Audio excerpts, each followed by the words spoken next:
नमस्कार, आप देख रहे हैं स्वर स्वतंत्र। आज की ताजा खबर में प्रस्तुत है बागेश्वर की एक बहुत ही महत्वपूर्ण खबर। चंदा चोरी प्रकरण को लेकर कांग्रेस ने अपना विरोध तेज कर दिया है।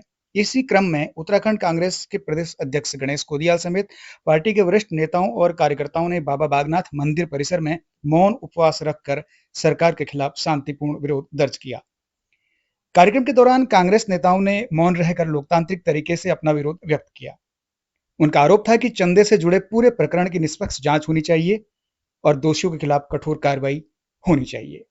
नेताओं ने कहा कि यदि मामले की पारदर्शी जांच नहीं कराई तो कांग्रेस प्रदेश भर में जन आंदोलन छेड़ने को मजबूर होगी।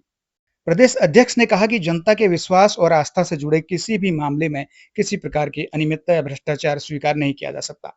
उन्होंने कहा कि कांग्रेस जनता के हितों और पारदर्शिता की लड़ाई लगातार लड़ती रही है और लड़ती रहेगी। आइए देखते हैं खबर विस्तार से।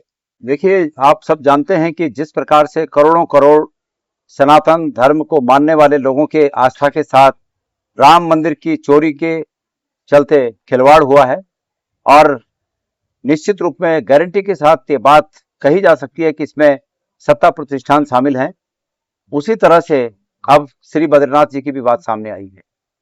श्री बद्रीनाथ जी में वहां के अध्यक्ष जी के स्टाफ के द्वारा ये बात सामने आ रही है, और ये बहुत ही अफसोसजनक है कि वहां पर अभी जो सीईओ हैं वो भी सत्ता प्रतिष्ठान से ही नियुक्त हुए हैं, जो अध्यक्ष हैं वो सत्ता प्रतिष्ठान से नियुक्त हुए हैं, और सत्ता प्रतिष्ठान लगातार मंदिरों से इस प्रकार चोरी करके, हीरे जवाहरात की चोरी करके, रुपए पैसे की चोरी करके, और इस प्रदेश के, इस देश के नागरिकों के साथ तो धोखा कर ही रहे थे, लेकिन अब हमारे आस्थाओं के साथ भी धोखा करने लग गए हैं।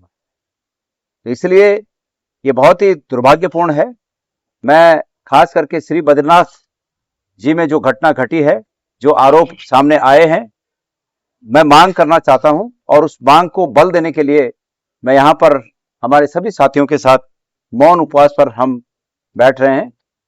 ये मांग हमारी ये है कि इस प्रकरण की एक ज्वाइंट पार्लियामेंट कमेटी, मतलब विधानसभा की एक समिति बनाकर, जिसमें विपक्ष के लोग इसको हेड करें, हमारे नेता प्रतिपक्ष उसको हेड करें, या कोई अन्य जो हैं उनको हेड करें। सरकार चाहे तो मैं भी उसमें शामिल हो सकता हूं, क्योंकि मैं श्री बद्रीनाथ केदारनाथ समिति में अध्यक्ष रहा हूं। मुझे पता है कि कहाँ क्या क्या लीकेज होते थे, हमने बंद किए, अब क्या क्या हो रहा है मुझे भी वो बातें पता है। इसलिए एक ज्वाइंट पार्लियामेंट कमेटी बने, और अगर सरकार ये चाहती है कि भाई ज्वाइंट पार्लियामेंट कमेटी नहीं बनानी है तो न्यायिक अभिरक्षा में ये जांच हो, लेकिन इसकी जांच होनी चाहिए। ये बात दबाने की मंदिर समिति के अध्यक्ष पूरी कोशिश कर रहे हैं, मेरी जानकारी है। मैंने वहां इतने 6.5 साल तक भगवान की सेवा की है, तो मुझे जानकारी है कि कौन कौन वहां लोग मंदिर समिति के अध्यक्ष का साथ दे रहे हैं। तो इसलिए ये जांच होनी चाहिए, और निश्चित रूप में ये तथ्य, इसमें कोई शक नहीं रह गया कि वहां मंदिर समिति के अध्यक्ष के द्वारा नियुक्त लोगों के द्वारा उन अध्यक्ष के आर्थिक हितों की रक्षा करने के लिए ये काम किया गया होगा। निश्चित रूप में कोई इसमें वो नहीं, पर अंत में ये सब जांच से ही सत्य सामने आएगा। ये बहुत ही दुर्भाग्यपूर्ण है। इस प्रदेश की जनता को मैं कहना चाहूंगा कि एक नजर इधर भी फेरिए। जिस सरकार को आप अपने कल्याण की सरकार सोचते हैं, वो सरकार आपके कल्याण की नहीं, लेकिन मंदिरों को भी लूट कर अपना कल्याण कर रही है। तो इस प्रदेश के लोग जरा इधर भी ध्यान देंगे, मेरा ऐसा विश्वास है।